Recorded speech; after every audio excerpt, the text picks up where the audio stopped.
Today, we're jumping into something quite specific, a regulatory landscape that's really critical if you're looking east for business. We're talking about incorporating a private limited company in Bangladesh. Exactly, that multi-layered process. And if you, our listener, are thinking about setting up there, well, you need a clear guide, something that, cuts through the jargon. And that's what we aim to provide. Precisely our mission today. And that blueprint really starts with understanding who's in charge. The whole legal side is based on the Companies Act 1994. Right. But the body you actually deal with, the one processing everything, the main gatekeeper, that's the Registrar of Joint Stock Companies and Firms. RJSC, everyone calls them. RJSC, like the Company House of Bangladesh. Exactly that. Think of them that way. Okay, so we're going to try and distill this whole thing. It's not just like one quick registration form. It's more complex. Oh, definitely. It's really a two-phase journey. 2 phases. So we'll cover the initial hurdles, the pre-registration stuff, the actual incorporation, and then really importantly, what you have to do after you're incorporated just to get operational. The compliance side, yes. Crucial. Let's start right at the beginning, though, the big strategic question. Why even choose this structure? Why a limited company? Good place to start. There are solid reasons, foundational benefits, really. Safety and legitimacy. Okay. 3 core things. First, and this is probably the biggest draw, limited liability protection. Ah, the shield. Exactly.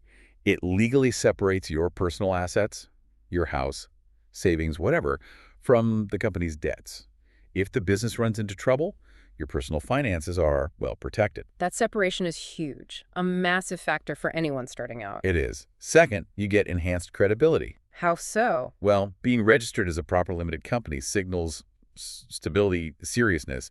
That matters a lot when you're talking to banks for loans or trying to attract investment, especially foreign investment. Makes sense. Looks more professional, more permanent. Precisely. And third, business continuity. The company itself is a separate legal entity. It exists independently of the founders. So if someone leaves or retires, The company carries on.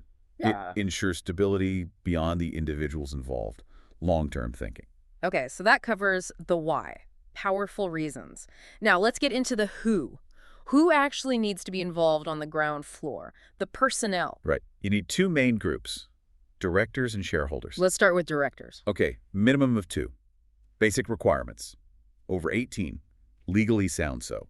No bankruptcies, no disqualifying criminal conviction. Well, they need some skin in the game, right? Shares. Yes, exactly. They need to hold what are called qualification shares. Usually means owning at least 1 share, but the specifics are defined in the company's Articles of Association, the AOA. It shows they're committed. Got it. And shareholders, what are the rules there? Can foreigners own the whole thing? Yes, they can. For shareholders, you need between 2 and 50. They could be people, individuals, or they can be other companies, maybe a foreign holding company. And here's the really key point for international listeners. Bangladesh allows 100% foreign ownership. No local partner required. None required by law for ownership. Yeah. Complete foreign ownership is perfectly fine. That's fantastic flexibility, really opens doors. But, okay, now we get to the money part. Capital requirements, and this is where our sources suggest it gets interesting.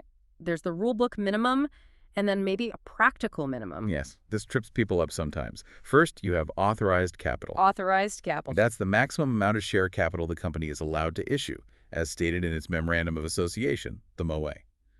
For local companies, there isn't actually a strict minimum or maximum limit set for this. Okay, so that's the ceiling. But what about the money actually put in? The paid-up capital. That's where the rubber meets the road, right? Yeah, exactly. Paid-up capital is the actual cash injected. Now, technically, legally, the minimum required paid-up capital for a local company is just Taka 1. 1 taka. Serious? Yes, essentially symbolic. However, and this is a big however, the Taka 1 figure is basically meaningless if you have foreign shareholders or if you plan to hire any foreign staff. Oh, okay. Here comes the practical part. Right. Our sources are pretty clear on this. If you want to actually facilitate the investment smoothly, get the necessary operational approvals, get work permits for foreign employees, you generally need to show a minimum investment of USD 50,000. Wow. Okay, hold on. Taka 1 versus 50,000 US dollars. That's a massive jump. How is that 50K enforced if the law only says Taka 1? It's not really enforced directly at the moment you incorporate. It's more subtle. It comes up later through, subsequent operational hurdles. Like what? When you apply for things. Work permits are a big one. Approvals for foreign exchange dealings. Yeah. The regulatory bodies involved there, they want to see proof of a substantive capital injection. Proof that the company is real, viable. Exactly. That it's a serious venture. If you try to run a company with foreign staff based on just Taco One capital, you are going to hit immediate, serious roadblocks. Licensing, visas, it just becomes unmanageable. So it's less a direct incorporation rule and more a practical necessity for foreign companies to actually function? Precisely. A de facto operational requirement. Yeah. You ignore it at your peril. Understood. That clarifies a lot. Okay, so we know who needs to be involved. We know the real capital baseline. Let's move into phase one. The actual process with the RJSC, pre-registration and getting incorporated. Right. Step one is straightforward but crucial and time-sensitive. Name clearance. Getting the company name approved. Yes, it has to be done online through the RJSC website. The name obviously needs to be unique, not confusingly similar to existing ones, and can't infringe trademarks. And there's a fee and a deadline, right? Correct. The fee is BDT 500 plus BDT 75 for VAT. You pay that at a designated bank. Once you apply, it usually takes about maybe 3 working days for approval. And once it's approved? The clock starts ticking. The name is reserved for you for 30 days. 30 days, that's not very long to get everything else sorted. It really isn't. It forces you to move quickly. Which brings us to step 2, document preparation. And this is, well, arguably the most critical technical part. This is the company's constitution. Exactly. Preparing the Memorandum of Association, the MOA, and the Articles of Association to AOA. The MOA outlines what the company does, its objectives, and the AOA is how it runs internally, the rules. You've got it. And here's a fascinating constraint.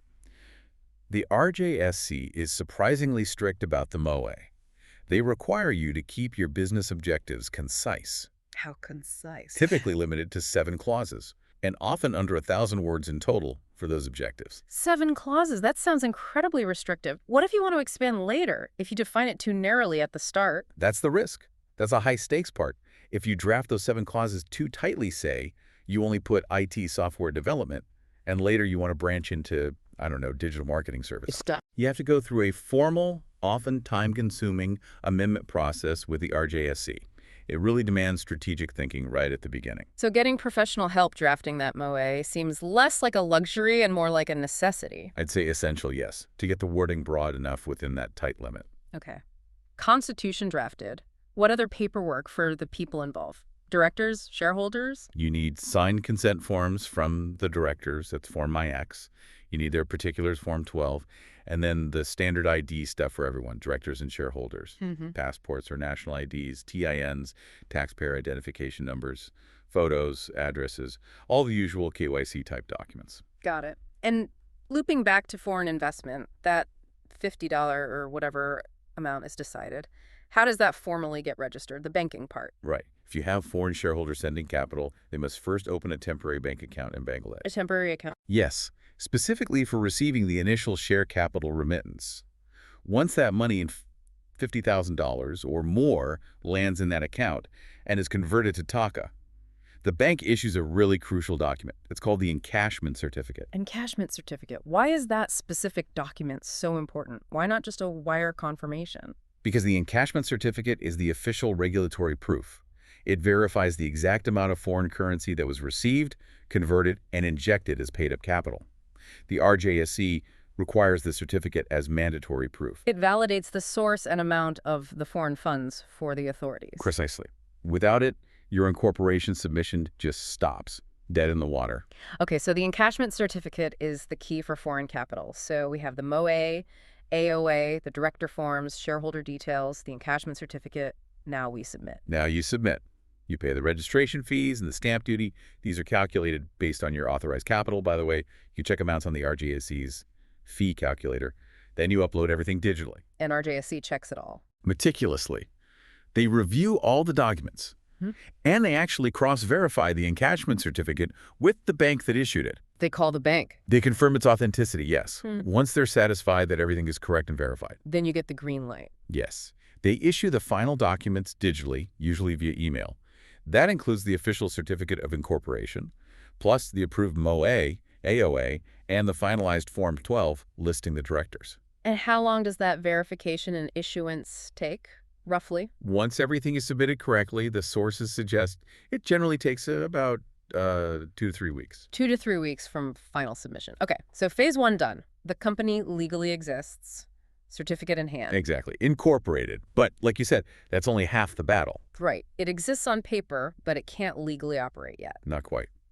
Now you enter phase two, post-incorporation compliance. This is about getting the licenses needed to actually do business and comply with local laws. Making it operational. So what are the absolute must-have licenses right after incorporation? There are three main ones you need almost immediately. First, the trade license. Trade license, that's for general business activity. Yes, obtained from the local city corporation or the relevant municipal authority where your office is located. Yeah. It basically allows you to conduct business in that specific area. Okay, number one. What's next? Second, tax compliance tools from the NBR, the National Board of Revenue. You absolutely need a tax identification number, or TIN. For income tax purposes. Correct. All corporate income tax filings, deductions, everything relies on the TIN. Got it. TIN is number two, and the third mandatory one. Also from the NBR, it's the Business Identification Number, or BAN. This is often called the VAT certificate. Ah, so TIN for income tax, BIN for value-added tax. Exactly. BAN is for managing and paying VAT in your transactions. And an important point here, applying for the BN usually requires you to submit recent bank statements. Ah, proving the company is financially active already. Yes, it connects the incorporation to actual banking activity. So you need your incorporation docs plus bank statements for the BN. Okay, trade license, TIN, BIN. Those are the big three licenses. What about, like, physical company stuff, seals and things? Good point.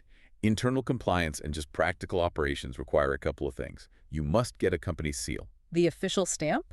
Sort of, yes. Think of it as the company's formal legal signature. It's used to authenticate really important documents, share certificates, major contracts, board resolutions. Adds that layer of official authenticity. And just regular stamps, too. Yes, you'll also need basic rubber stamps for day-to-day things, like endorsing checks, stamping invoices, routine paperwork. Makes sense. And internally, how is ownership tracked formally? Very carefully. The company has to issue share certificates to every single shareholder. Physical proof of ownership? Or digital, but yes, formal proof. And critically, you must maintain an up-to-date share register book. A ledger. Essentially, yes, a formal ledger recording who owns how many shares, any transfers, any changes. It's the definitive record of ownership.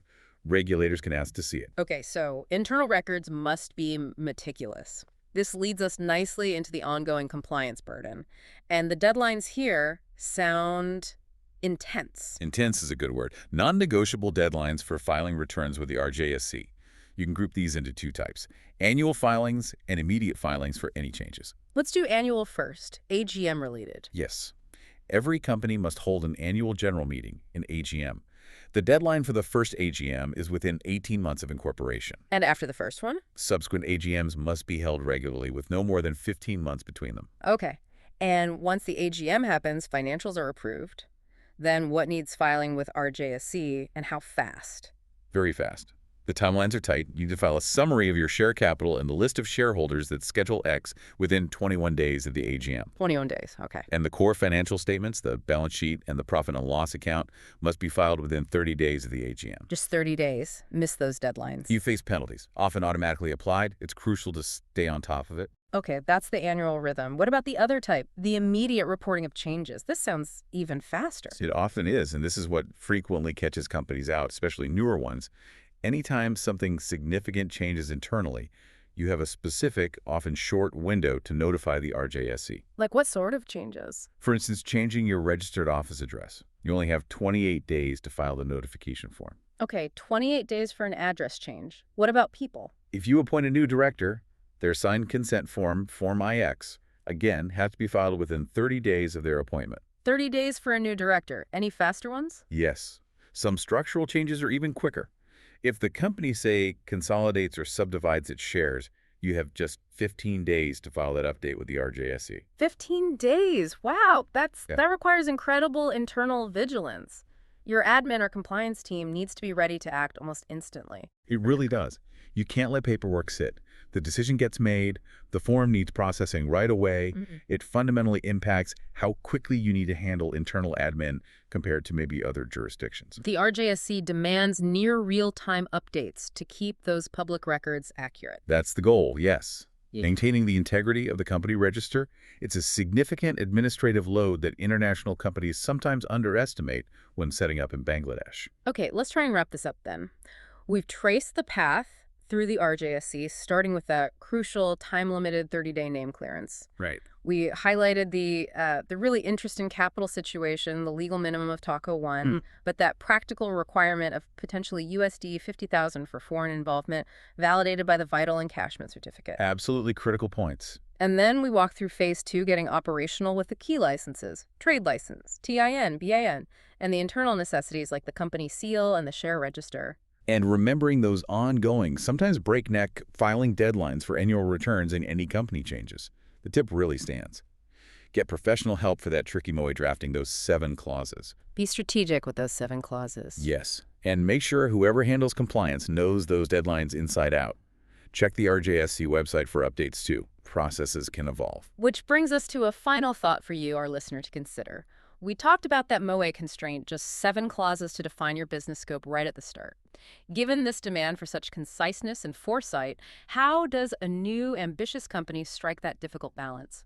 The balance between having clear, immediate objectives needed for incorporation versus retaining enough flexibility for future growth, future market shifts, all without triggering that painful amendment process later on. It's a real, strategic tightrope walk between today's rules and tomorrow's opportunities.